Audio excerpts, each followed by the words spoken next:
Magandang hapon mga pasyente, kamusta na kayo? No? So ito nag-video ako nung Wednesday. Ito yung palabas na si Typhoon Enteng, no?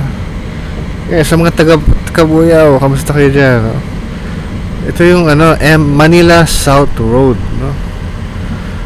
So napakahaba nitong daan na to mula sa First Cabuyao Hospital.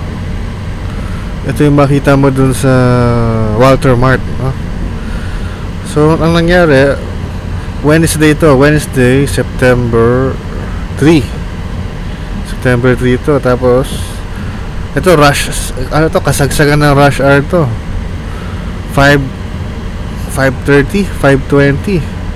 Tapos tignan nyo tignan nyo naman, umuulan na yan, no? Umuulan. Pero anong napansin nyo sa mga taga dyan? Kamusta? Anong napansin nyo? Napakaluwang, napakabilis ng traffic. Napakabilis ng traffic. Tingnan mo, rush, labasan yan. Labasan ng mga tao. So kadalasan pag ganyan, umuulan, traffic, no? So bakit kaya, no? Ang napansin ko lang dito, wala ni isang enforcer. Na siguro umuwi na o nagtago na.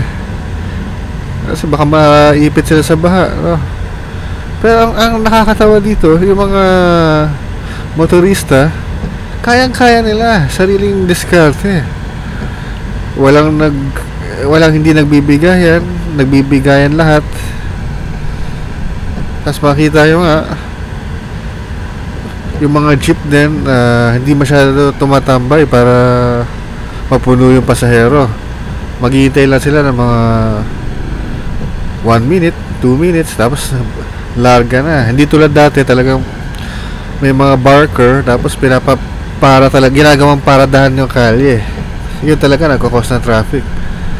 Pero ngayon matutuwa ka, no? Disiplinado yung mga tao. Ayan, ang bilis, kaya nagulat ako. Ini-expect ko talaga nito, mga 1 oras ako dito maiipit sa lugar na to. Kung alam nyo lang, no?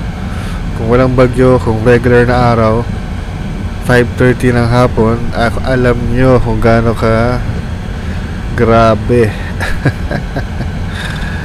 Gaano ka grabe ang traffic dito sa Cabuyao, no? Sa sobrang traffic, hanggang SLEX minsan yung SLEX na papasok ng Cabuyao, hanggang doon umaabot ang traffic, lalo na pag Friday, no? Kaya ito sobrang himala. Kaya napansin ko rin kahit sa mga Las Piñas, sa Bacoor, napansin ko talaga napakarami ng enforcer, no? Pag nandyan yung mga enforcer, tumatraffic. Bakit kaya? Kasi nga minsan gumagawa sila ng sarili-sarili nilang diskarte, no? Siguro wala pang kalahating kilometro, meron na namang enforcer. So dito usually ginagawa nila dito, no? Gagawin nilang one way. So papipigilin nila yung papunta dyan sa south, papara nila lahat. So yun, magkakos ng traffic yun. Tapos ang gagawin nila, itong mga papuntang north, papuntang Santa Rosa, gagawing one way. Pero napakaikli. Siguro mga 200 metro lang yun. Tapos babalik ka ulit. Parang walang kakwenta-kwenta. Siguro ginagawa nila yun para hindi sila mapagkamalan na walang ginagawa, Kaso mas lumalala, mas lumalala, Parang last week mga ganitong oras, ganito rin ako bumiyahe dito, Awang-awa ako doon sa mga pabalik. Gumagalaw kami papunta sa norte. Traffic pero gumagalaw, mga alas 5 rin yan, 5:30. Pero yung mga papuntang yan yung papuntang Calamba, grabe. Usad pagong talaga, nagtataka ko pag nanggaling ako doon, parang wala namang bara, wala namang baha, wala namang lubak. Basta ibig sabihin nun?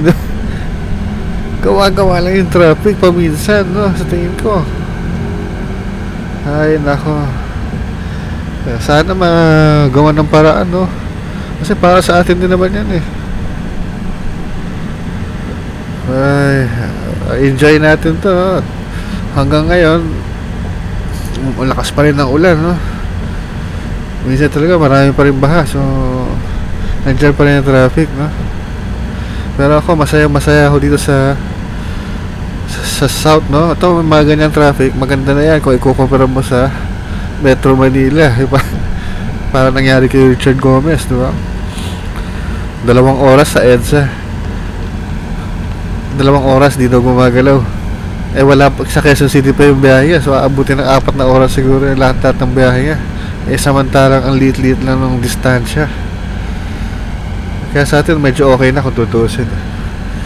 Medyo happy na ako sa traffic natin compared sa mga nababalitaan natin sa Katipunan, sa EDSA, sa Antipolo.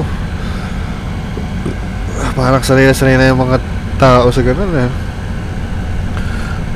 Na tipong tanggap na nila, no? So ito na yung papuntang Santa Rosa, konti na lang yan. Nandiyan na yung yung isang malaking dyan, furniture store. So maraming salamat, no? Please like, subscribe, and comment. Have a nice day. Enjoy the video.